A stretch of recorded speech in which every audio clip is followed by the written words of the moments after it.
табиғат пен адам бір тұтас. Көптеген қалдықтар экологияның бұзылуына әсер етеді. Оның басты себепкері адамдар. Экологияны бұзу өз үйімізді бұзғанмен бірдей. Қоршаған ортаға қамқорлық пен сүйіспеншілік қажет. Сол үшін мен сіздерге үй жағдайында тұрмыстық қалдықтарды тиімді тәсілмен қалай жинауды керектігін ұсынамын. Тамақ қалдықтары, қағаз қалдықтары, пластик қалдықтары. Біздің күнделікті шығаратын тұрмыстық қалдықтарды кәдеге жаратуға болады. Бүгін сіздерге бір аптада жиналған қағаз және пластик қалдықтарын қайта қолдануды көрсетемін.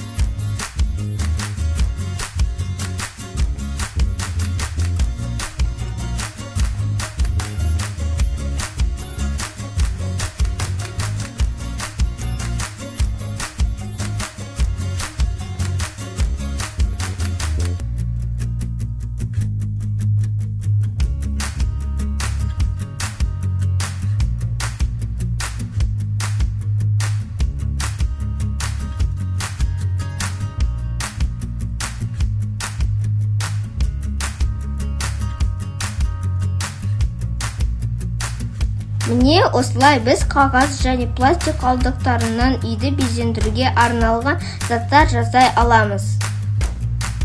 Табиғатты қорғайық.